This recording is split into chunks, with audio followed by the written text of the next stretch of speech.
thanks. And if you all have any questions, maybe funnel them to Nina. I'm actually talking with her tomorrow, and then I'll talk with her after this working session as well. So definitely feel free to reach out if you have any questions or concerns, and then we'll be in touch in the coming months. Thank you. Thank you. Thanks. On to item 5A, which is discuss and vote on policy module 700 operations. Rose, do you wanna- So we turned over the operations module for you guys to review. And if there are no questions or concerns, then the board could take a vote. If there are lots of questions and concerns, we can always bump to the June meeting. Any questions about operations policy? As long as the comments were addressed, I know Kurt had a bunch of stuff. Some of the titles didn't match up with what I recall we did in other stuff. Okay. So as long as those get synced, then I don't see anything. Okay, I'll entertain a motion to approve this policy.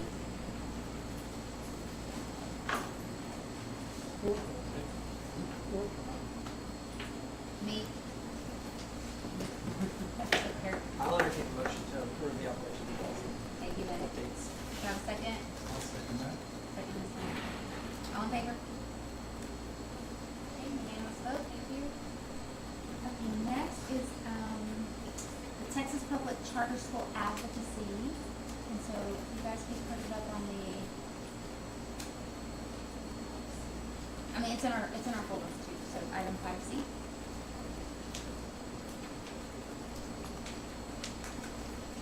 Okay, so if you look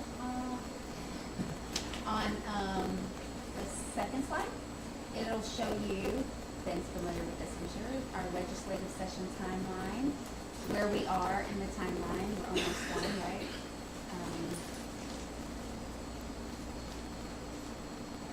Yeah. And then if you move on to slide 3, again, the legislative priorities for TPCSA was to increase facilities funding, NTRS contribution differential, and then the parity and clarity that we discussed. And so if you go to slide, the next slide, we have where the bills are. So the update for these is, this is kind of the timeline of where they're at, but actually it's the next slide that has updates. Okay, so House Bill 2 was facilities funding. There's a hearing on facilities funding Thursday. As you know, this is a big bill, and there will be a lot going on in that bill, but we are listening for facilities funding, which will get some funds for facilities funding, equitable funding for charter schools. And then House Bill 3221. Okay, so They got rolled with how much? yeah, Facilities funding is doing well. 1321 got gutted, and then the parity and clarity, I don't think got well, any. yeah. So clarity and parity is dead. We do not have that one. But so the update that I saw, and then maybe you can clarify, it said that it'll move forward with an amendment that the change must be funded. So then it's like, okay, what is that? We have The to, state has to put in the additional money to cover it, so it's like, it's a big ask. That would be the state Right, making a bigger right. contribution on behalf of the so it state. didn't necessarily die. It's like, yes, and, But it's a big stumbling block. Pardon? It's gonna be a big stumbling block. Yeah, it's probably not gonna go it's through probably that. not gonna, right. That was a hard one. Yeah, But it was an easy one. Because it was a mistake to start with. I mean, nobody could say why. I know. Nobody could say why, and the director of TRS said, I don't know. it doesn't affect us at all. You know, it is, you know, It's, they said all the things that I would have said against it in the layout. You can't have your cake and eat it too, which is, Yeah. you don't want scheduled salaries, but now you want this also, like, so that's really hard. You want to go against retired teachers, because it's gonna come out of their fund. Oh, Of course, right. Yeah. but that facilities funding is probably the best one anyway. I so, know. like, No, it yeah, is. That's yeah, it's- a priority. That's so the It's in hearing. the budget too. The hearing is Thursday for that one. so if you, I don't know if any of you have committee members the Senate members, or Senate representatives that are on that committee, but if you are, now is the time to write them. Okay, next slide. TPCSA, they have an advocate page and they have all the bills updated, all the links. One pagers that are really easy that I've shared with you all in the past, and so you have access to that. And then the next slide is, did y'all know that it's National Charter Schools Week? Happy National Charter Schools Week. And so they've asked us to post, and so I thought maybe we could take a picture maybe today and post for Charter Schools Week online. And then that's all I have for advocacy. So reminder, we're gonna take a picture after work. Okay, moving on to item 5D. Discuss and vote on Form 990. So you have that in your folders. And I don't think we vote on it, I think we just, We don't My know what 990 understanding is that we had to take a vote on the tax exempt one, the 990. That's kind of what the auditor said. did he? I don't think it hurts. Yeah. Later, if they insist on a vote, then we have to go back. And the 8879 PE, right, which authorizes you to sign that you are in given. Yes. So for those that don't know, 990 is our tax return, right? The tax return for nonprofits. Nonprofit. Um,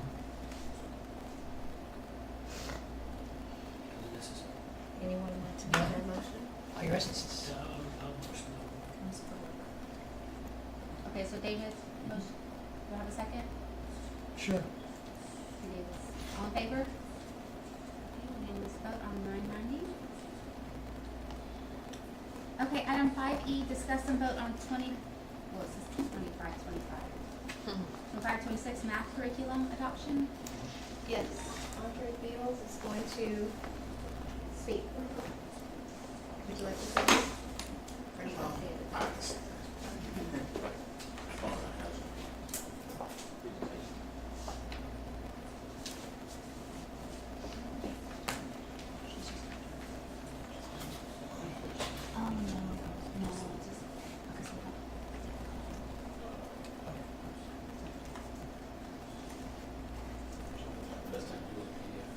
That's fine. So the curriculum that we wanted to present our curriculum and how we came about determining this curriculum for 25-26 for secondary math.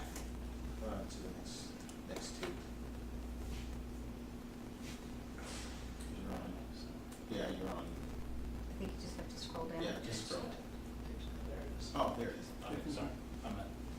Nope, No, that was the next PDF. go back. Down arrow. I think the bar at the right.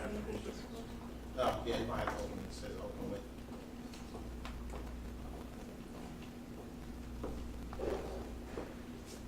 It's a PDF.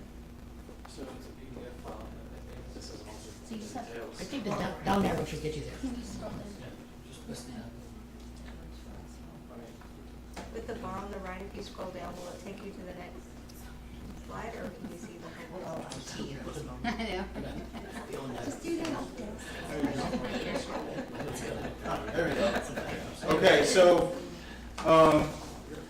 what we were trying to do is make sure we got those high quality instructional materials that were aligned to the teach, research-based. One of the things that we did last summer through this year was we worked with to learn about research-based instructional strategies. And so we wanted to make sure that whatever curriculum that we came up with would match that.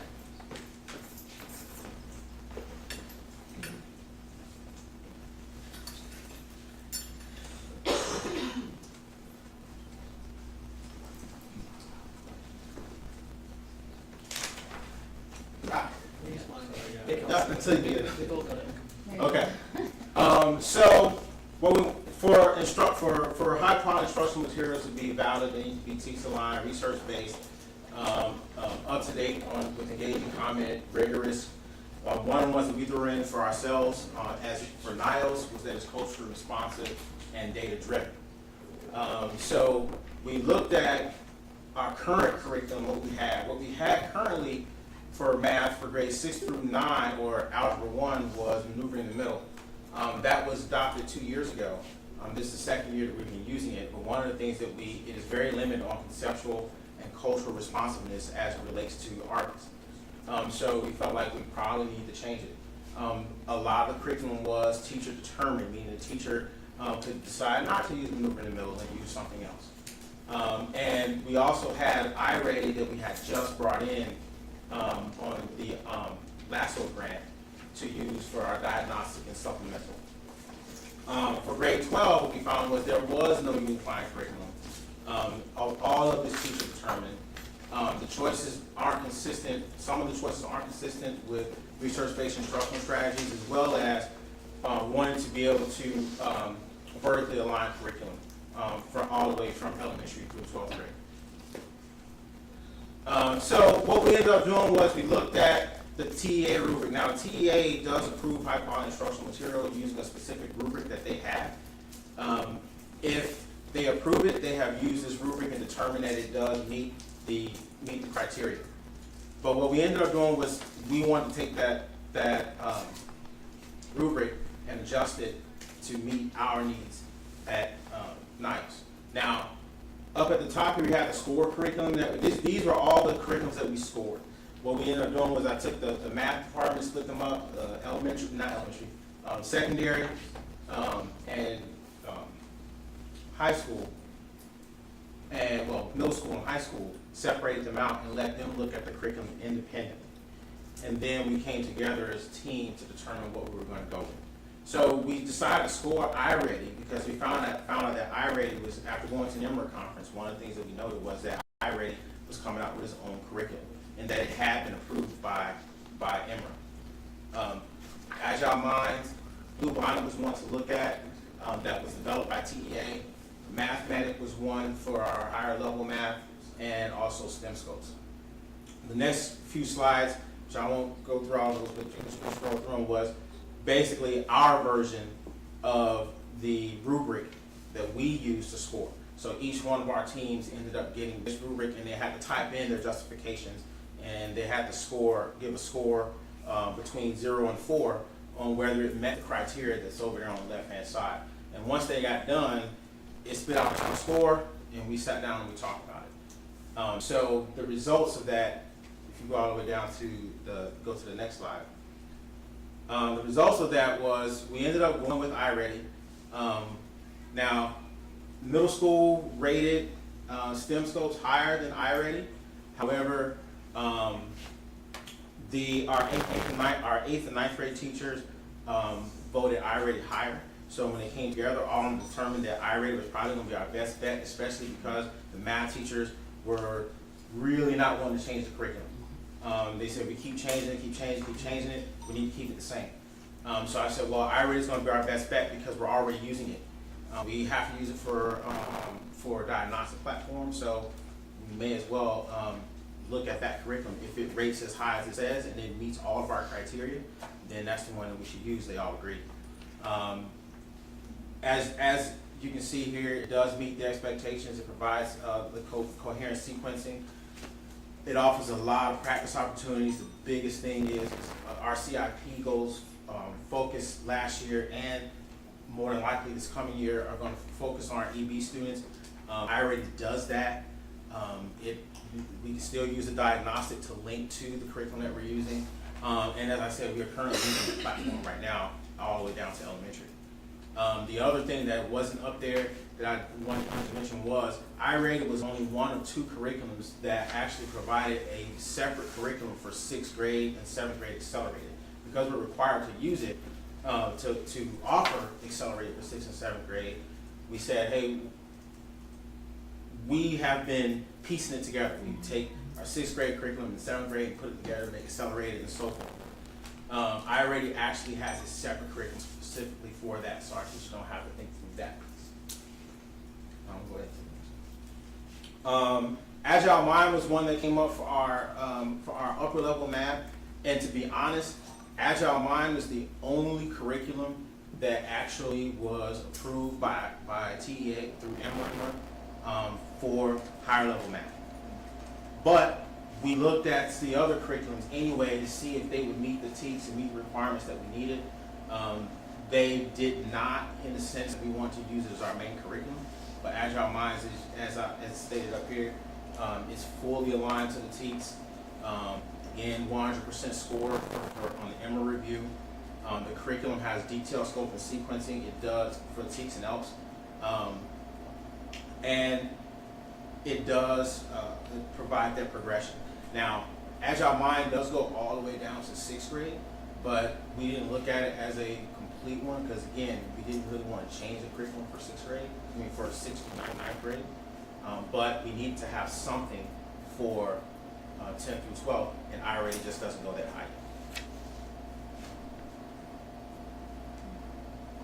high. As far as pricing, I-Ready, right now, a majority of it is still covered under the LASSO grant until August of 2026.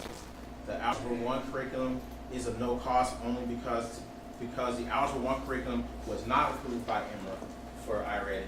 However, from looking at it, it still meets most of the standards. It was something like they were missing some words or something like that. So they are going through it again this summer. So, but because of that, they are willing to provide to us this year at no cost. They're also giving us a discount on the rest of it, mostly because we've been using it for this long, and I'm on conferences with them at least once a week, and we're already using the platform. Agile Minds adoption. I'll go back to I-Ready. I-Ready was roughly is between 10 and 26,000, depending on how much of the written materials we want to use, if we want to. But even at the high end, it still falls within our allotment for high quality instructional materials.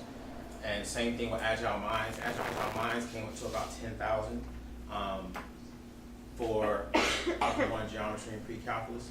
They are still giving us a discount on it. I have another phone call with them tomorrow to try to see if I can get them to lower it some more. But right now, the current quote I have is at 10,000. On to the next one. And as you can see, our biennial allotment for high quality instructional materials and technology is 284,000. So even with that, even if we add those two curriculums, it still would not overshadow the use of it at the other grade levels and for other instructional materials. And I think that was. I think that's last I think that's it. Thank you so much. Does anyone have any questions? Yeah, I do. Yeah. A couple of things, Andre, to think about is I'm a little bit concerned about the I-Ready at grade 9 not being fully compliant, and just kind of thinking about how, and knowing that Algebra Mind is at grade 9, pretty thorough. I was cautioning your department to watch for that, to watch for any disconnect at grade 9, because it could happen, you know, if it's not thorough, and you may want to think about supplementing with Agile Mind if you can for grade 9. I think that might be sort of a thought that you're thinking about.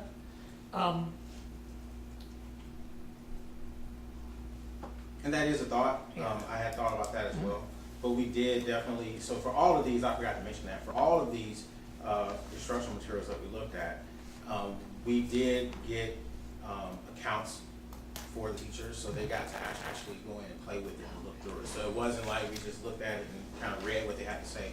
We actually did have demo accounts, and all the teachers got a chance to go through it and look at it. I think I did 2 demos with I-Ready for the Algebra 1 because it was a concern.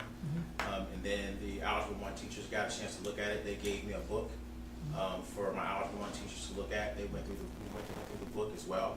And that was the reason why we used the rubric, because the rubric still matches what Emory is using. We just added some of our own stuff to it to make it true to NYOS. The version, I think it was for iReady. You mentioned, by the way, this sounded like a great process, and thank you for the overview of it. The iReady version that you get more paper materials, hard copy materials, are those for teachers or for students or both? Both. So we'll get materials for teachers no matter what. No matter what? We have to purchase at least one classroom set Yeah. in order to get the teacher version and have access to it online.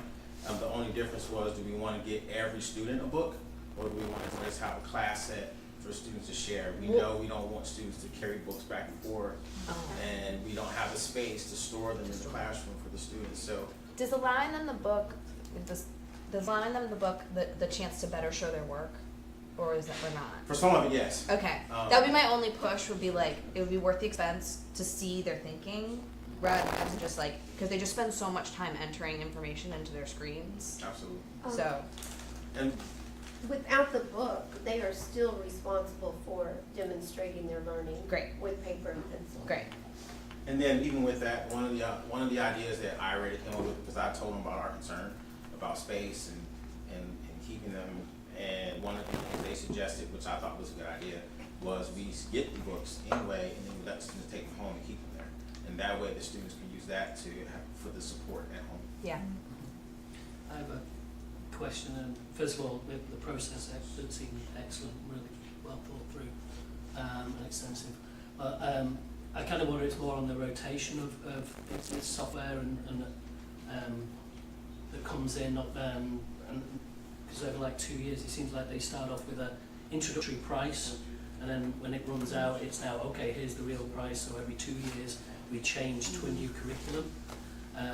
Because that, the next company comes in with their introductory price, and overall, over like a 5-year span, you end up with 2 or 3 different curriculums that we've used, and we've lost a lot of teacher time in training all throughout that. So I like the fact that you were sticking with iReady, but my worry is August 2026 is not that far away. What's happening then, and therefore would it be better to make a switch or to extend the iReady, because if you buy even though it's not perfect and adopted, if you've bought another part of it, are they going to add those extra discounts in August 26 because you bought the whole program up to? And that's a possibility. One of the things that we could do, which they've asked me, I kind of shied away from it for a minute, but they were trying to get us to purchase it for a multi-year. So, and actually the quote that I got from Agile Mind, actually they gave me one that had, the quote is for if we do 1 year, 2 year, or 3 year, and they gave us a discount for each. So if we pay for 3 years up front, it's a huge discount. And I could see if iReady want to do anything like that. They just gave me one for 1 year.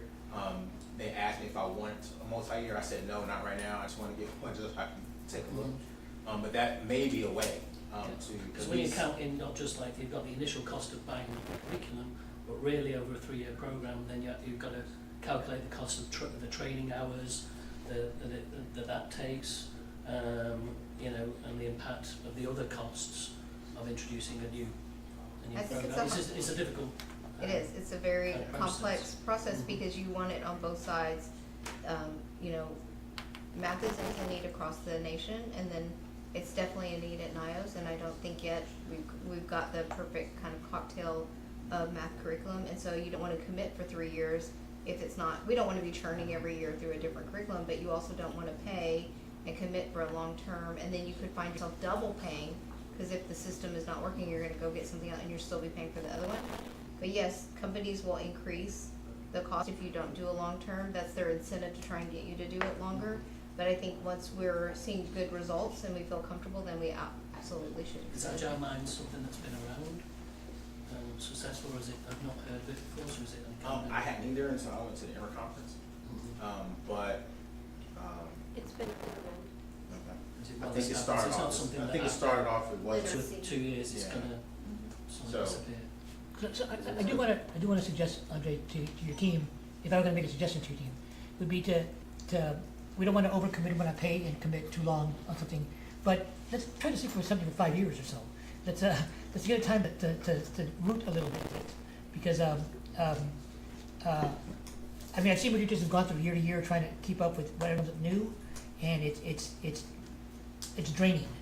And so I would just recommend to your team to give them a break and let's stick with something for a little bit. And I agree. I think we should have to keep it for at least 3 years before making any kind of change. The only reason I would have suggested keeping the one that we currently had another year, but did not meet our needs for research-based instructional strategies. And because it did not, I felt like in that case we have to change. So, I'm good with the process, I'm good with your structure. No, my question was, what's the level of comfort with the integration between the two different, right? Did they feel there was consistency in content we're picking up with, what is it, Agile? but Agile Mind. Yeah, Agile Mind. Well, for the higher level math, they felt like it. Okay. My understanding is they currently haven't got They haven't used it yet, just Got the a, teachers have had a chance a to practice. curriculum for 10 and 12. Is that right? They haven't currently got it? No, we don't have the terms, we have it. So We this have will iRate. help. Now, on that side, and that's another reason why we wanted to go with iRate, because we've been using iRate for supplemental and for diagnostic, and students get assigned lessons based on diagnostic, and students have felt like there's a disconnect between that and what they're doing in the classroom. And I think actually having that curriculum, if you have to change curriculum now, once again, that's the perfect time to say, okay, well, let's use iRate so we can eliminate that disconnect. So now students can see where that connection is between what they're doing in iRate and what they're doing. Thank you.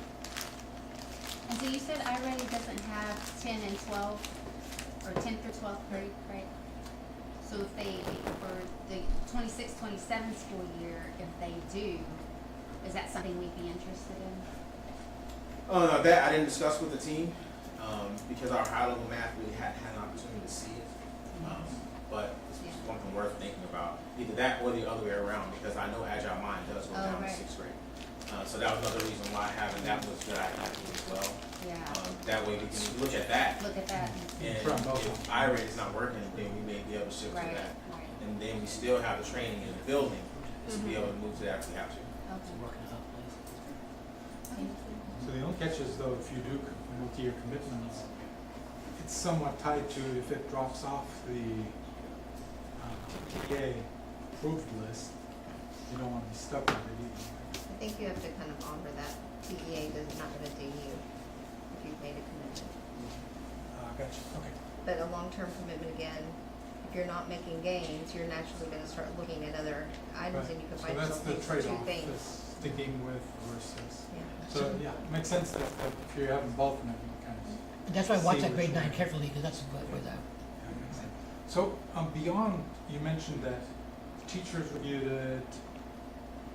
What is the process beyond that? Does it then go up to Lauren, then goes to Julie, Michelle looks at it? Does the AOC look at it? What's the process within NYOS for this to be recommended as? the board doesn't get involved in curricular decisions, that's a managerial issue. And so being informed is great, and we also have opinions to offer. But David, my question was, what is the process? Right. I'm just saying, you know, we're not gonna be part of that process, but, I but, didn't you know, say yeah. be part of the process. My question is, what is the What is the process? process? So I can understand how was it vetted. I'm not saying we'll change it or do this or this person needs to do it. It's You just wanna. what happened beyond teachers and the Right. committee that said, hey, this is great. Do you wanna speak to that? Yeah, after, once I got done with, I let the committee run with it, and then I oversaw the committee once they were done to make our final decision. Once we made our final decision, then I submitted actually to Lauren and Julie at the same time for them to review. And when we did, I think Julie did come back with some questions and changes before we actually solidified and said, okay, I think now this is ready. Gotcha. Okay, so sorry if I missed that in here, but that was Okay, yeah. exactly what I was looking for, just. And so, ready to- that's also, it stops at Julie, or it doesn't, you don't go, you don't get a final approval? They come and discuss it with me, but I don't look through and dig through the materials. Can you It's also been a lot of work. break it down to a layperson level? You commented on some of the older ones that they were teacher determined versus some of this is more uniform. I know there's, one of the things here is that teachers feel like they have a little bit more freedom, more autonomy. Can you just talk a little bit about how the interplay is between adopting curriculums like this and teachers having freedom in their classroom? Right, so the one thing that needs to be understood that a lot of teachers, a lot of school districts honestly get confused about when it comes to adopting HQIM, it's adopting the process, right? It is saying, it's out there saying, this is what you should be doing, or this is what you can do in order to get the teachers, in order to get students to understand, and this is the process you should be using. The autonomy comes in where the teacher looks at that and internalizes that, and T-Test actually has that to where we as administrators are supposed to be looking at that. Are they internalizing that HQIM and saying, okay, based on that, I'm going to change this based on my own flair. I get what the students need to be learning here. Now I can take this and make it my own. But if I'm a brand new teacher, I have something ready-made I can use. If I have a sub, I have something ready-made I can use. But if I'm a veteran teacher, I can update that as long as I'm following the spirit of what's there. Then I can still use my own flair with that. I'm just not, because with the curriculum that they're picking on their own, it may not, right? They may pick some curriculum that doesn't meet the research-based instruction, that doesn't meet the strategies. But here, we're telling you, here are the strategies, here it is. Now that you know this is what you're supposed to be doing, now you can do it the way you see fit. It's a pay plan.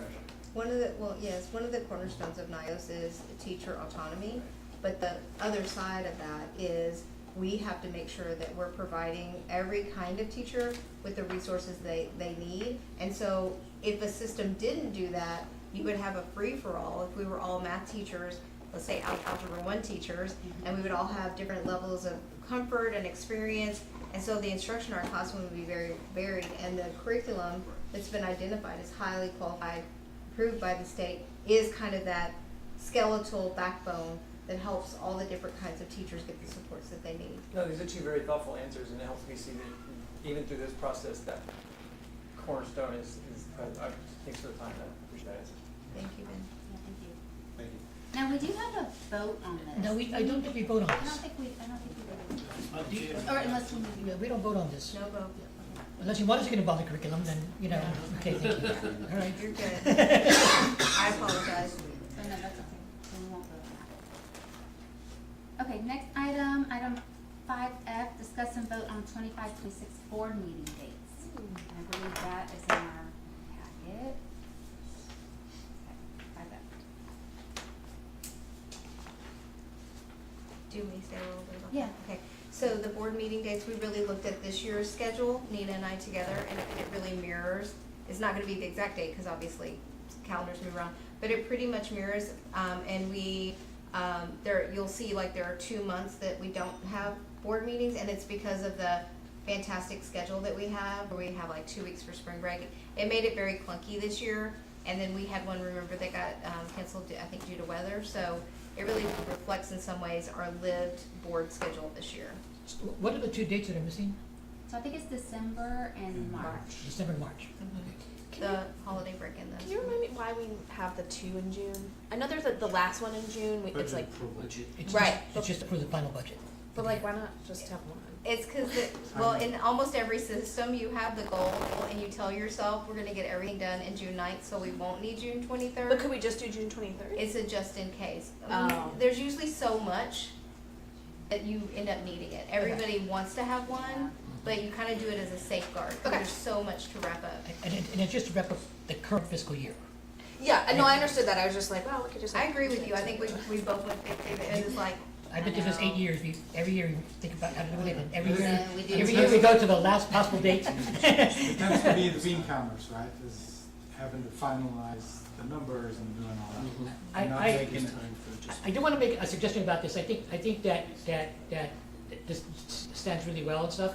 I would like to encourage this board, I'm not going to be here, but I want to encourage this board to keep the March and December dates posted and not have them and not use them, rather than use them, than need them and not have them. Because if things come up, if we have a grievance that's got to be addressed, or if you've got a contract that needs to be approved, or the agency needs something from us that needs to be done, I just don't know whether you want to give yourself the flexibility to never emergency. to keep it open and then cancel it if it comes up. Might just be,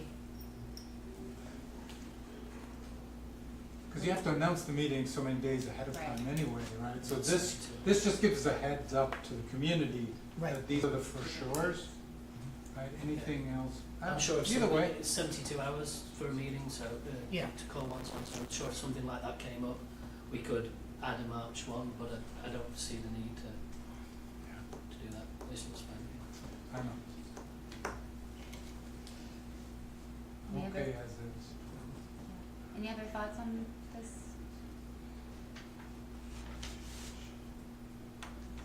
Okay, if not, I'll entertain a motion to approve the proposed meeting schedule as presented. So moved. I'll second that. Okay, all in favor? Okay, we have board dates for next year, so put these on your calendars. If the board would like, Jackie could send an invite. So that Oh, we- okay, that'd be good. Yes, please. Okay. And if you prefer that it also is on your personal, or your work email, let her know as well. Is it okay if we just add add it ourselves? Okay. All the tools we need to keep I just ourselves want, I don't together. want to break any rules, but that would be. Yeah. Yeah, for sure. Okay, on to item 5G, which is the superintendent. All right, good evening, members of the board. I worked closely, as I always do, with Nina to prepare for the board meeting, and I said, what do you want to hear this time as opposed to just following a pattern? And so we've already gone over this component about policy and everything.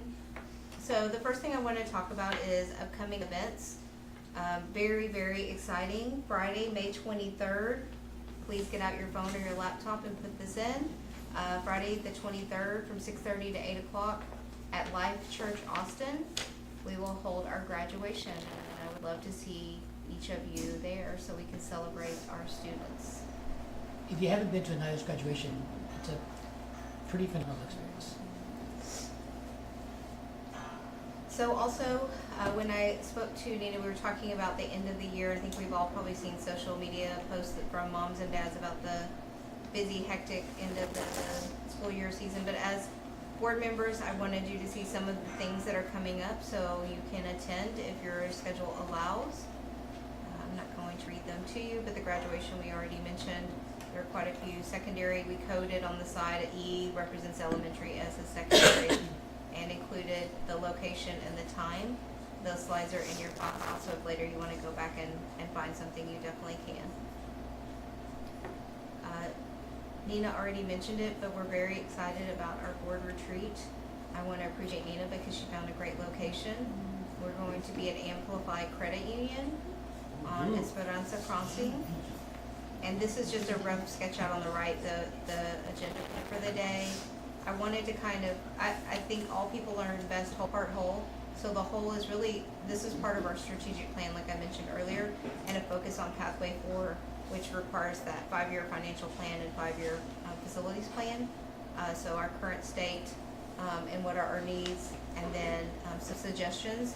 And then that time, the retreat is really a time to ask all the questions, flesh everything out. We won't be taking a vote or doing anything that, but you'll probably leave with a feeling of, okay, I kind of know where I am. So when we come to the July meeting, we'll be prepared. State testing, results came back for 22-23, and we are still just like we were at the last board meeting when we gave you guys the results. We're waiting very impatiently for this year's results, and we have a few weeks left yet to see those. We always go over our enrollment with you guys, and so this is our current enrollment as of April 30th. We are at 1776 and 1766, and our budgeted goal was 1754. I feel very proud of, this is everyone's win, because from James and his team to the principals and their teams, making sure that our students come to us and remain with us. So I feel very proud that we have kind of stayed. We've had some dips as we hit flu season and other things, but proud of that data. Here's our attendance data. You can see elementary, secondary, and our district overall. Our budgeted goal was 95.5. I predict we'll wrap up the year at 95.5 because kids don't want to miss fun events, and there's lots of things coming up. In here we can see our waitlist data. It's a little wonky on the screen. We have a total of 636 students on the waitlist, and If anyone is really interested and wants more details, I'm happy to share that data with you. James and his team do a fantastic job of tracking everybody through the entire process, from interested all the way to fully enrolled. Not only new students, but our existing students as well. Fundraising, my favorite topic of the year. We have raised to date $103,000 into our NYOS fund. And since our last update, just over $5,000, almost $6,000. And then that is the end of my update, and I think I have on here board committees. Nina, did you want to speak to this? Yeah, so our, under committee business, item 6A, I have discussion and vote on board committees. And so I was looking at our board committees. Y'all know we have 9 of them. And looking at how maybe we could streamline them. Do you want to go back to the slide? No, that's fine. And so this is it. It's in our folder as well. And David was helpful on this as well. But just so y'all are aware, our bylaws state that we have to have a nominations and compensation committee. We have to have those, and then the other ones are just as what we decide, right? And so I've created a governance committee that will be board training and development, succession plan, onboarding and orientation, and the superintendent review. So that takes away the board development committee, the succession committee, the superintendent review, and the executive. And then the other ones, I just kind of lay them out, right? Like, yeah, those are required one, and then governance. If you go to the next page.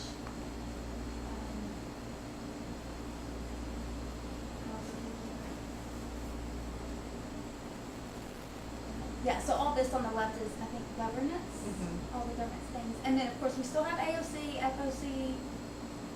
Next page. And fundraising, right, because we just added that this year. And then committee expectations on the document as well. So I invite any feedback, anything that you are thinking, if it's, and looking at governance, I think it looks like a lot, but those things aren't happening throughout the whole year, right? So, Because they take thought- Oh, sorry, go ahead. I was going to say, my only thought on this would be a question more for the people on the academic committee, would be whether they meet monthly or whether it would be better to meet once periodic data is in. So, for example, once interim reports are in, because every month, not everything's changing, not a lot of data is being added, so that seems like not necessary, but I'm not on the committee, so I'm not sure. I think you're right, but I don't know, put a plug in for like keeping it more or less monthly.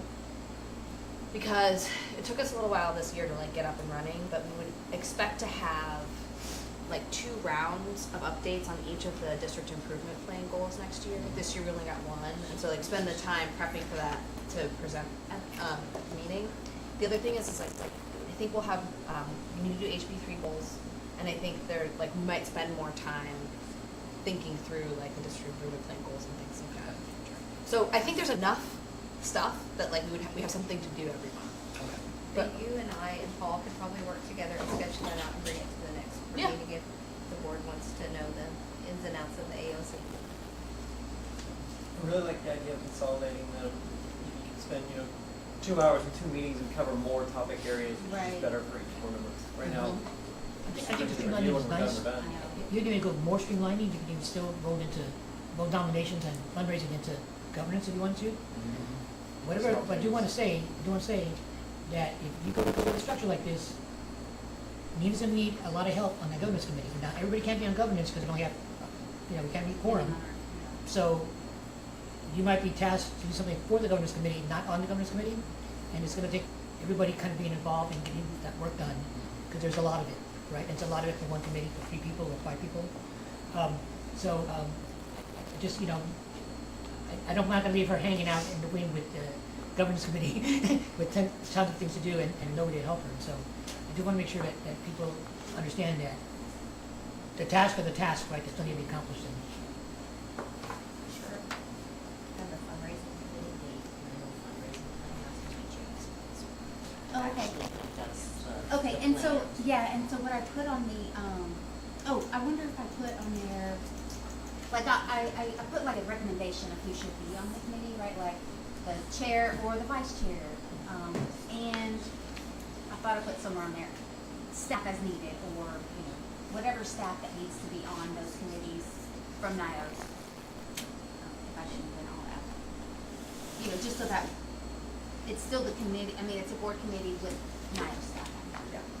I mean, I kind of feel like fundraising committee is in support of Yeah. James and his group. Right, right. It's different than the AOC, like, we're just trying to find ways that I can bring information back to Yeah. the board to get involvement Okay. versus they're really the ones that are running with it. I think,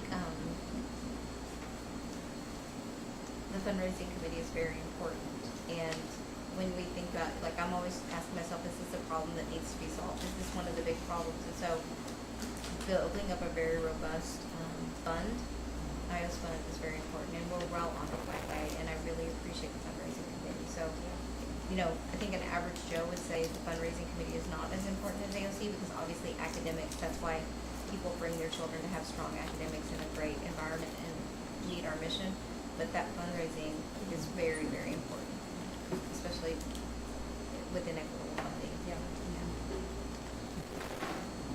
And I think it'd be a board level effort. Yeah. Yeah. I'm glad we got it. Any other feedback on? I just like the governance, and, because I think all those things are really integrated, so I Yeah. think those Yeah. are conversations that you want to have at once, so I like how that's structured. I think it'll help us focus on what the board's goal is, which Right. is governance, rather than Yeah. Yeah. it gets blurry sometimes into the managerial aspect, so That's true. even nothing else will help us focus on. And that's a good structure. Okay, so I did put a vote on this. So I'll entertain a motion. Okay, good. Second? Second. And, okay, all in favor? Yay, we have new committees. Okay, speaking of, we'll go to our financial oversight. Oh, good. Would you call up, item 6C, please? Thank you. And, Yeah. okay, good, leave that just kind of as is. I do want to point out to you a couple things that are really kind of neat. Michelle talked about enrollment and attendance and wait list, so I'm not gonna, I'll let you look at that, you can look at that, those numbers are fine. I want you to notice a couple things. Notice that if you jump down to the P&L piece, to the statement of activities, the budget to actual, for the first time all year, we are not red in the for the month in with the abbreviation. I mean we are that number has popped up finally to a number that is green. It's affected a lot of things. If you look up at the financial position number at the balance sheet, everything is green. I added those two new categories of you know, are the assets increasing and our liabilities decreasing, because we want that to be true all the time. And so you'll see all that raised up really nicely. You'll see our cash on hand is up for the month because of that. All that ties together. And so for the first time, it's actually looking promising. It's actually looking really good. I will say that the influx of money from for the month and why it's so high in the statement of activity statements is because we did a lot of drawdowns from grants from TEA, a lot of federal grants particularly. We did a lot of drawdowns, so but it still should be balancing out okay. I mean, still that's money that we have spent that we're recouping. So that's kind of nice. And if you scroll to the next page, please. Next page. I've noticed that what's really interesting for the first time, you see some of those curves in financial graphs starting to kind of pop up for the first time, you know, and those all relate. That's kind of all nice to see. Our year-to-date equity number there for the first time isn't in the red all year. I mean, this is the first time it pops up above the zero line. So we have some good net worth there in the end. Our cash on hand is up for the same reason. And our debt service coverage ratio is really good. Now, it's still not at 1.1 where we need to be, but it's at 1.05. And for debt service coverage ratio at a ratio of 1, or below 1, we're in default. It's a really not good thing. Between 1 and 1.1, which is where we are right now, it's not great, but it's not a default. Okay, it's a pass with conditions. Okay, and so if we get that to 1.1, which looks like might be the case, we're kind of climbing there. It looks like we actually may make 1.1.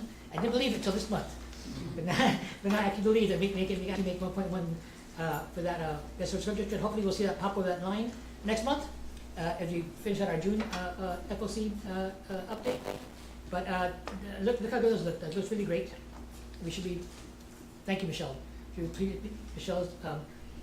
Michelle and her team. I was gonna say, it's the team, not me. It So- is exciting. That is exciting. It is exciting. So that's it. That's. If you have any questions, I'll happy to take them either outside or offline or now. But things look really good. Back to, you commented on the grants thing, it kind of went in my head, but my general question is, looking at this, since we're on a little bit of a delay, like, how, I know you can't predict the future, but how is it looking for the rest of the school year? Are we optimistic? Like, this is gonna keep kind of at least staying on an upward trajectory? That's what I'm assured. Okay. I mean, I mean, even if it's not as up as Right. much, but. We're cautiously optimistic because at the end of the year, you're making final purchases. Yeah. Matthew knows, I probably said I'm nervous like 10 times just this week, because we're making final purchases, but at the same time, we have a safety grant that we are spending down, and Kurt has done a phenomenal job. And I even accelerated, as opposed to saying it needs to be done by June 30th, I want it done by June 1st, so that way it gives us some wiggle room to move some things around, and then making sure that everything is coded correctly, and we are using our federal and state funds, which will help it. Those are the strategies, and really, the credit is to the team that's sitting behind me, but also I want to say publicly, the credit also to DSS. They really have provided some very, not just great leadership, but strategic leadership in making some moves that will help us get to that 1.1, which is the first step in really being financially healthy. Yeah, we're still gonna be in the red at the end of the year. I mean, that's still the case, right? But it's not gonna be what we thought it was at one time, and we should see that balance out in 25, 26. Just like a credit card balance. Okay, any questions for FOC? We'll move on to AOC. Yeah. Okay.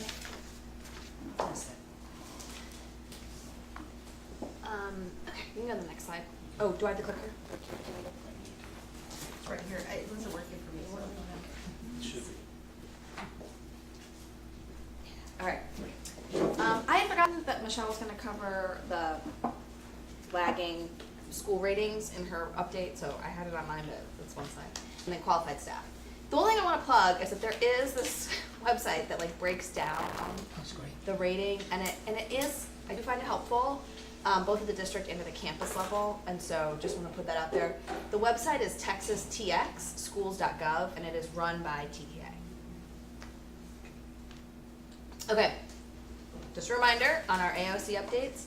So we seek to answer 4 questions with each update. What does success look like? How well are we doing in this area? Why? Why is that how well we're doing? And then what are we doing in response? And so this year we did CCM, we're following the 4 district improvement plan goals. We did in February the CCMR. In April we did the math and RLA. And so now this month we'll do qualified staff. And that's goal 4 in the district improvement plan. So these are the district improvement plan goals. There's a goal and then a performance objective. For most of them, there's multiple performance objectives. The performance objective is the area that we're really focused on for monitoring our progress for this year. So the goal that we're looking at today is goal 4. NYOS will ensure high quality staff each year through 2027. And there's actually 2 performance objectives for this one. I didn't put it both on here. It's staff retention, and it's also certification. So we'll talk through both of those. So what does success look like for this goal? So for performance objective 1, staff retention will increase by 3%.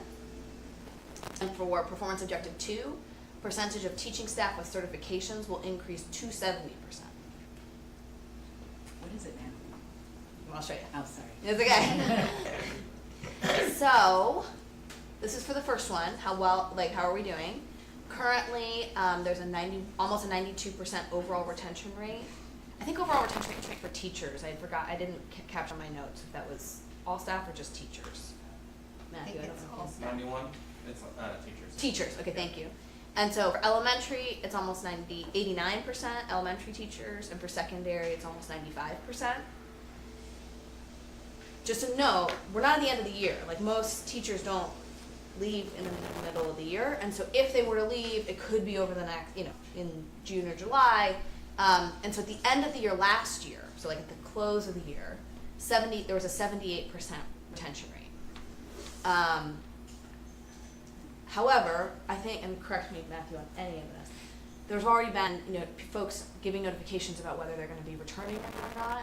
And so if we were to take a temperature check on where we were last year at this point to this year at this point, last year there were double-digit numbers of teachers saying that they would be leaving, and this year there are far fewer. So we won't know until the actual end of the school year, but right now we're trending in a positive direction. And then we'll also have results from staff satisfaction survey in May, and that will give us some additional detail. Jessica, can I, and maybe this is a question for Matthew, but do we just lump retention in two big buckets, elementary and secondary, or do you guys break it down farther into that as like specialized, like I'll use special education as an example, Yeah, for how we many can. of those teachers are staying? We started off looking at the whole district, and then I asked that we look at each individual campus and then just teachers, so we have on the dashboard the ability, Matthew did that work to break it out so we can look, and then we can run reports on specialized groups. That'd be really interesting to see if there's trends in specific groups that are, and their retention is much higher. We could do that for next year. Okay, so that's how we're doing on performance objective 1. On performance objective 2, the goal is to have 70% of teachers certified. Elementary right now there's 49%, and secondary there's 76%.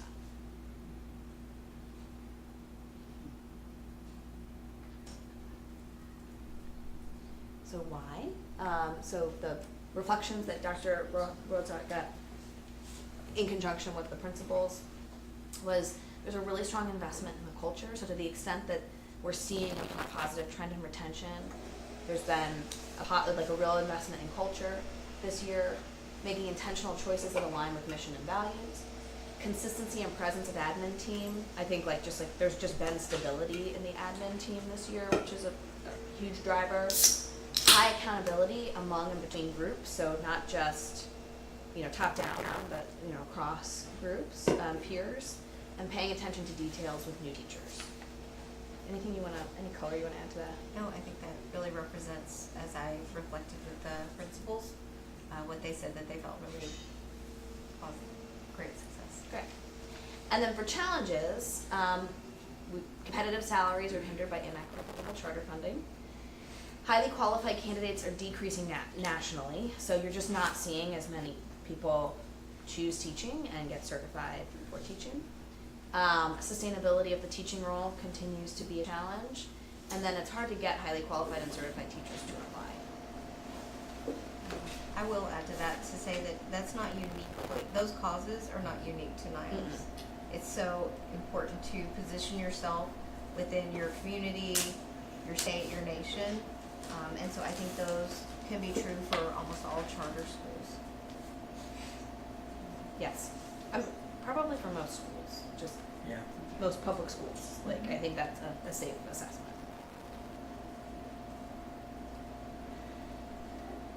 And then, what do we plan to do in response? Well, TIA, so that's will help with compensation.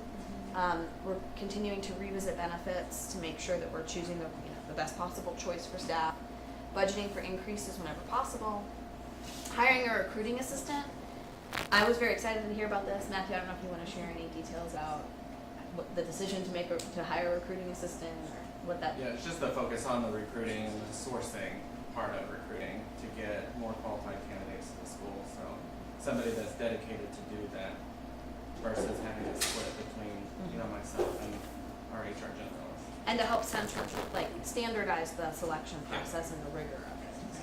Well, the good news is we're a place that everybody would want to work at. We have a small class size, we have a great reputation, and so I worked in plenty of places where you're begging people to come because it's not so great of a place. So we're positioned so nicely, and so having that recruiter dedicated to go out and gathering people will really make sure we have a good pool of people within all the categories.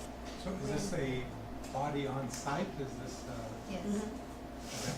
When does that person It's a start? full-time June employee. 2nd. So it's a full-time employee, and if I read it correctly before, compensation is a challenge, so we're saying we don't have money to pay people, but we're gonna pay somebody to find the people we can't pay. I think it's a really wise investment to be able to make sure that we're getting the best possible talent that's a good fit for here.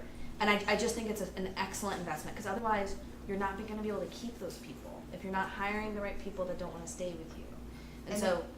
And the cost of one employee compared to what we would like to pay our people, there's no comparison. It's pennies. I mean, you split that salary across That everything. $35,000 isn't gonna cover anybody's salary. Anybody? No, Reasons but of again, growth. if you take the $35,000 by 160 teachers, that would offset the, extra TRS insurance costs. I'm just ballparking it, right? And again, I'm just asking questions right now, because if we're gonna invest money, right, playing devil's advocate, and again, we're not telling you how to do it, just asking. If we hired a fundraising person, that would have a requirement to find multiples of their salary versus, right, would that We adjusted the district level person's already in place to lead the fundraising effort, so we do. I'm not saying James is doing a bad job, I'm just saying. I'm just starting the job Yeah, yet. not till July. James is gonna be focused on fundraising and then the traditional enrollment, attendance, and all those things. So we took things off of his role so that he could make more focus on fundraising, and we're excited for that. Do we have a projection of what the retention rate is gonna be at the end? I must admit, I'm struggling with the 94 because I've never heard that number before. So it's to date, right, as yeah, of that's whatever. Well, I a don't know the details of it 3% because- increase would be what, 82%? Yeah, 82%. Is what we're targeting for. If we go back one slide, so we're targeting, to make our goal for this year would be 82%. Okay. As of the date that we had this meeting, we were at 91.4 overall. Yes. And then we broke it down by elementary and secondary. So do we have a projection of whether we're gonna meet that target at the end? Well, a month ago, we were at 91.84, and we probably had a couple of people leave. So, it's gonna play with the percentage a little bit, but not by much. Well, I mean, you should be able to extrapolate, right? If you know who said they're not coming back, you should have some idea of how that's gonna affect them. We'll have a much better idea in June, right? Yeah. We'll have it. Yeah, you'll know actual versus, Yes. Or close to actual. but you won't, you'll know who's not showing up in July, We won't know actual until July 22nd. That's right. right? Yeah. Yeah, and I guess historically, we've not had an issue with teachers leaving after the other ISDs start, kind of like students sometimes fail. I think it happens, but it's not very often. It's not very often, yeah. Not very often. Mostly Okay. students, but not. Yeah, teachers that's as what much. I remember, students. Yeah. Okay. I think the other aspect of it, I've seen like a change in that this doesn't particularly paint a picture of is when staff have left, the difficulty of replacing that staff. So it seems that we've had more retention, which is great, but when there has been a position open, it's stayed open longer. I don't know if that's a correct perception. I think or during how the we can school measure year, that. I can't say from the past, but obviously during the school year, because you're already in the flow of things, it's much more difficult to find people. So commonsensical, like the sun in the sky, find great people, retain the great people, but sometimes when they leave, it does take us a little bit of time. I will say to David's point though, that data, right, Yeah. knowing how the vacancies are, what the vacancy rate is, together with this will paint a better picture of the situation, or a more complete picture. Well, I think tracking days to fill when openings come up, because we have a recruiter to see, we don't have previous data, but we can start tracking that. And as with, like sort of any KPI, like we don't want to over-index on the speed of filling it at the expense of quality, obviously. So you can get a warm body in there, but like I don't want that person teaching my kid. But in terms of like kind of a retention rate, if you have like 10 teachers leave in a year and they are replaced by 10 other teachers within a month that are qualified good teachers, the impact of that versus 5 teachers Yes. leaving and not being replaced Yes. for all year and having long-term subs, that's a total different impact, though the retention rate wouldn't show that. Right, so The you're saying retention- Oh, I with see, the retention length, rate looking would at it, be- yeah, you get more- yeah, that's, A yeah. more complete picture. But it wouldn't show that impact on actual It wouldn't, yeah, not. student learning and things. So I do feel that that has to be kind of incorporated Yeah, because of the huge impact of a space being open for a long time versus a month or two. I think that's a great flag, and that's something we can, Build in next year. for when we're meeting on the dip later this week, Dr. Rosa, that would be okay, okay. And then, Dr. Rosa, are there particular positions, teaching positions that are hard, that are harder to fill? Yes. Math, Yes. science. Is that Special education is an area. Anything else you want to? Math. secondary math or all? Across the board. Do we offer stipends for math? I know we do for special. We do for secondary, we don't. Yes, the secondary methods. Yeah. There was one more thing I wanted to note here, sorry, on the, what we plan to do in response. For certifications, one of the things that Matthew said, quoted Dr. Rosa saying was, we will remove any barriers we can to help you get certified. And so just like supporting, I think, financially and with flexibility to the extent possible, and that apparently the PTA is supporting that. So I think that's great. And we have a plan, that we, I think, started last year, but tightening up on it so that administrators will be meeting with their teachers to make sure they don't, it doesn't get lost in the shuffle of things, that we are actively making sure we're helping them get certified. So is that not something, I guess, would it be too overburdened to make that condition of employment that within X months, years, you get it? I mean, it's like, most accounting firms, you can start, but if you don't get your CPA within a period of time. Our goal is that within that year, they would get their certification. Cool. Okay, any other questions for AOC? Thank you, yeah, thank you, that was good. Thank you. Yeah, I think they did a nice job with AOC Yes. after I broke it. No, you didn't break it. It was good to find direction. Yeah. Okay, fundraising? Yeah, just, really quickly, there's a slide in there, one childish looking slide. Bullseye, goal achieved, so, congratulations for the over $100,000 raise, so, Dr. Rosa quoted the 103,704, so that's fantastic. Part of that, 856 current donors. If you look at what, last year, it was only 675, which is fantastic, because as you're looking at donors in a cycle, getting them to stay and get more is much easier than recruiting brand new donors and givers. So that we are on a really good track. So that's exciting. Big upcoming events. We've talked about the fact that we're gonna have a big event kind of in the summer, fall. We don't really have a fall here. And then spring, I guess. So because bingo had a little bit of a glitch, we had to have a certification or I'm drawing a blank on the word. The department didn't come. Something that we needed, so we're gonna get that and that'll be good for you. So looking at something big in August or September, and I thought it was a great idea. Dr. Rosa talked about the opportunity to welcome new parents too. So meet new people around the table and just make them feel welcome to the community, which I think that'll be a real benefit as well. Lastly, just really focusing on what the board can do. So talked about, opportunities. I used myself as an example with Kendra Scott.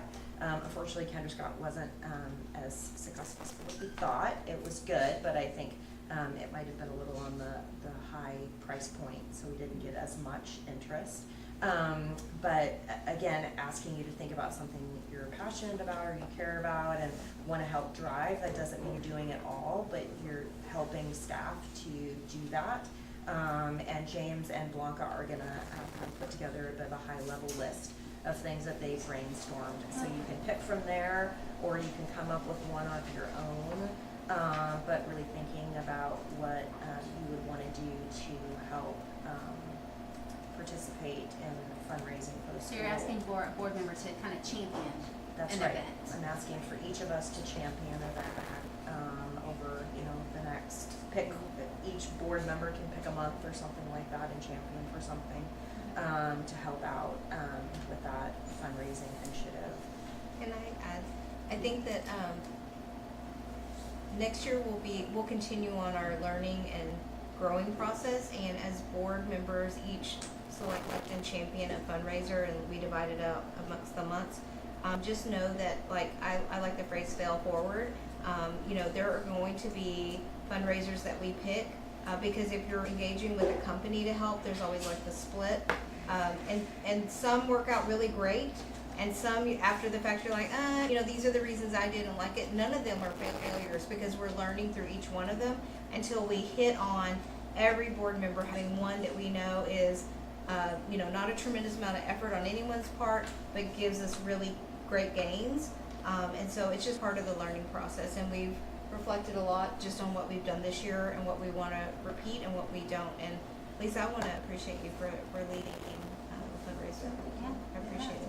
It's really the great team, and I had mentioned earlier too about, so James, when he starts his new role in July, looking at more of a fundraising strategy that he'll share with the board as well. So we can kind of see an annual strategy and how we can fit into that strategy as a board to help raise money. And of course, there's always opportunities for us to talk about NYOS and get people engaged and invested, even though they don't have children here or work here, but they believe in the school and they believe in what the school is doing and want to donate. So we never need to limit ourselves on who we're spreading the word to. If you, as a board member, if you find yourself talking to any of our NYOS families or people, and fundraising comes up, the very best thing they can do is give on a recurring basis. Even if it's $1, then they can say, oh, I've done my thing.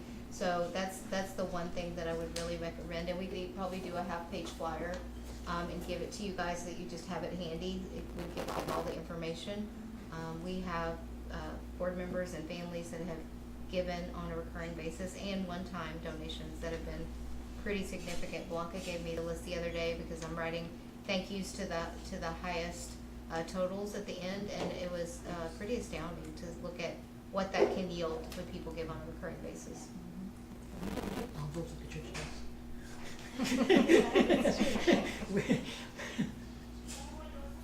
Okay, thank you.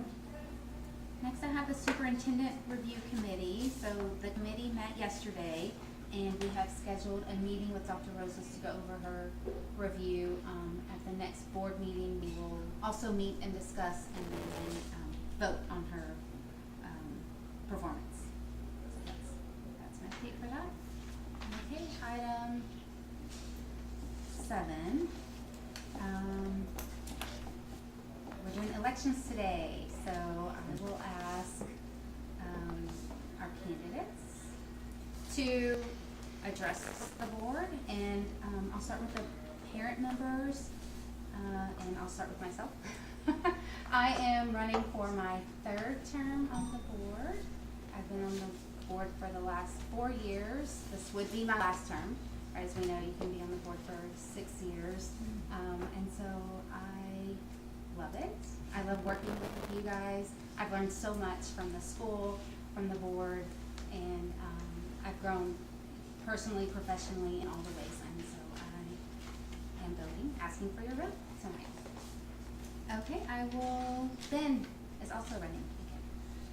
Yeah, I'm just completing my 1st term. It's been kind of rocky lately, but I've really enjoyed it. And the interesting thing about my job is it turns off in a couple weeks, and then I really get to spend a lot more time on this. And there's a lot of things I want to do that, whether it's fundraising or just supporting teacher retention and things like that. And I think I've really grasped a lot, and I want to protect the team a little bit. I think that as we've grown amongst each other, we can really carry forward some teamwork and build on each other even better next year. So my kid loves NYOS, and I really like being a part of it, like for her and showing her what leadership looks like. And that's part of the motivating factor for me.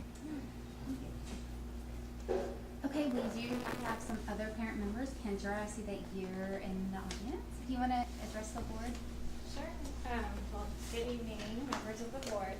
My name is Kendra Shelton. I am a NYOS parent of 2 elementary students. We've been a NYOS family for 5 years. We are also close neighbors to the campus, living just down Gager Lane for the last 15 years.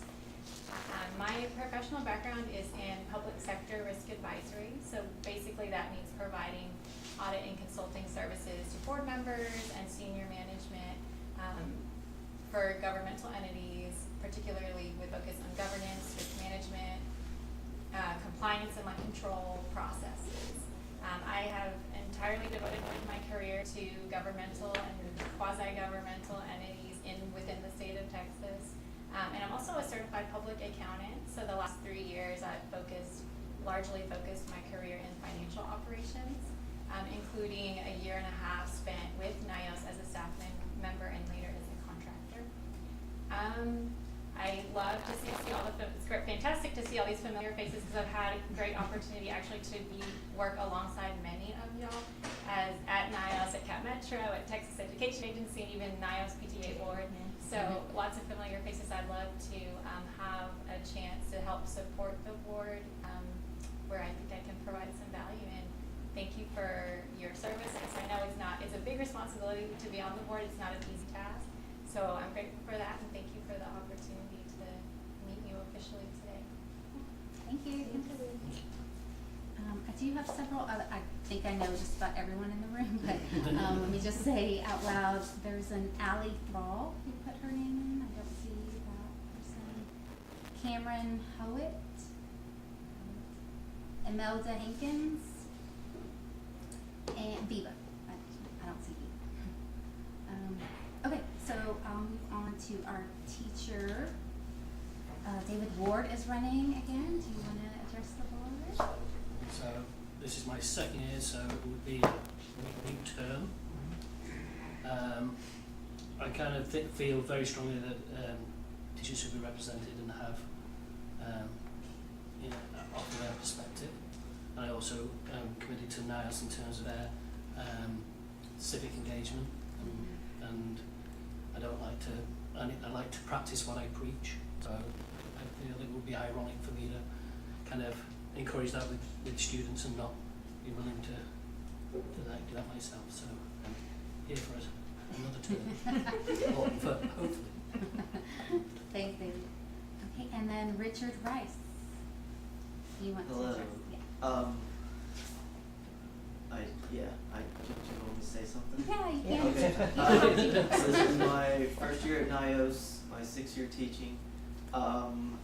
I really like it here. I feel very supported by admin and all the staff on the high school building. Everybody's really awesome. I really like the idea of the culture here. I feel like I'm really lucky. I'm glad Ms. Benoit, I don't know if she's here, that hired me last year. I feel like I landed in a really good place. So I wanted to get involved, give back with something, and I saw this opportunity was available. I have no experience whatsoever on boards or anything like that, but I was told it can be a sort of a growth thing. So I am interested in doing it and representing secondary. So that's about all I have to say. Thank you. Thank you. Okay, and our community members, although we just voted Allie in. So I think I'll go down in history as the shortest term. But I'm thrilled to be here. So I'm a community member, board member, and from a professional perspective, I'm kind of the ultimate techie. I started my career in aerospace and defense, and then technology for oil and gas. And I spent pretty much 25 to 30 years in my career basically traveling globally doing technology. I came to Austin in 2019, and that's really where I put my stake in and said, I want community, I want to stop traveling, I want to live somewhere, and I want to invest. And for me, because I do so much from the business perspective, it is a joy to infuse children and the perspective of what we need to do to build environments that make space for them. And that's why I'm excited to be here, not just from a technology perspective, but just from a perspective on all the dimensions of community. Thank you. Hassan? I left my stump speech at home, but I'll be happy to do another year if you guys want me. Thank you. And then we had another member, Sharon Scobin. I don't think that she's close. Okay, so at this time, thank you everyone for addressing the board. The school board will meet in executive session in accordance with Texas Government Code Section 551.074 to deliberate the appointment of public officers. So we are going to executive session at 7:40 p.m. You may want to bring these because we have all the bios. Thank you.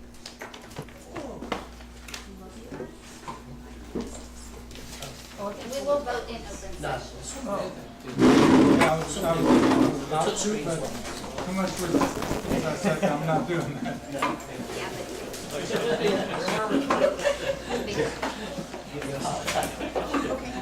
Let's see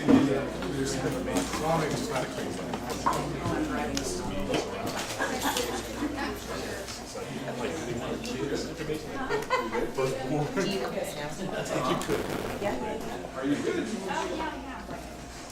The seating.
Jessica.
Guys, we are back from executive session at 8:28.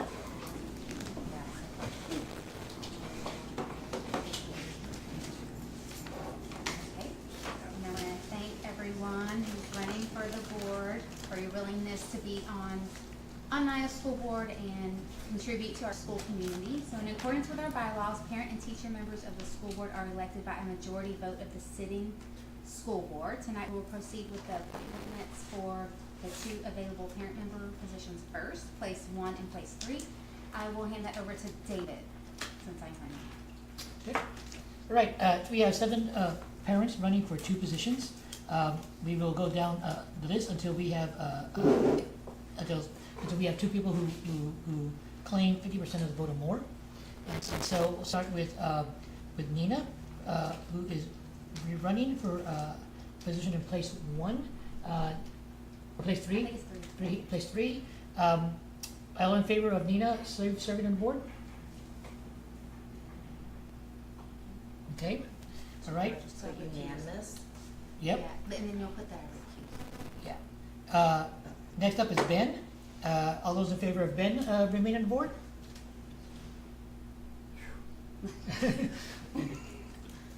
And that's 2 positions. I do want to strongly encourage those parents who did not make it to the board in this run to please run again. There's a lot of strength in the candidates for the parents, and we do want to see it back. And I'm going to turn it back over to Nina to conduct the teacher election. Okay, so for place 1 teacher position on the board, we have David Ward as a candidate. All in favor for David Ward to continue his position on the board? Unanimous vote for David. We do have a candidate for place 3 teacher member, that's Richard Rice. All in favor for Richard? That's unanimous. Welcome, Richard, to the board. Okay, next we have community members, Hassan Al-Tabai is running as a nominee for place 2. Community members, all in favor for Hassan? Okay, unanimous vote. Thank you. Good job, Hassan. Next, Ali Ani to serve as place 3 community member, all in favor? Unanimous vote there as well. And that concludes our election process. So congratulations to all those serving on the 25-26 school board. Okay, the reason we put that last on the agenda, right? Because initially, when Dr. Rosas and I went, it was not last. And then we're like, that needs to be last. Okay, so discuss agenda items for our June 10th meeting. We'll have quite a few contracts, Okay. so that people can hit the ground running in July. We have a proposal about how to recognize Julie in a significant way, so we'll bring that forward. We will recognize David for his service on the board. We will have, at the last June meeting, we will have STAR results. Okay. At the last June meeting. Of the last Okay. one. I mean, I can cross my fingers we have it on the 10th, not last week. Okay. Nina, I know I won't be at the 10th. Okay. And I think there's another member that, I think Sarah will be here either. Yeah. So just, and you won't be here either, so we should check on At the end of June. Okay. We do have on the list, we have, the preliminary budget, just, for next fiscal year. We have the current year domain ratings for the ED review, Mhm. right? Any budget amendments for the fourth quarter, if they come up, would be coming then. Compensation scale, hopefully by then we may be able to have something on the compensation scale. I do have the HP3 goals, on my list here for, and Will we have those since you guys won't be here? Well, if we could do, we won't, because you're saying an update on them, we need to still We need revise them. So Okay. we need to do that, but we'll do that for next year. okay. Yeah. And then, I thought we were doing the ED goals at the second meeting in June. We are. Oh, okay. Yeah, it'll be this Saturday. Okay. I was going down the list Oh, of what's the on the month. calendar, yeah, on the calendar.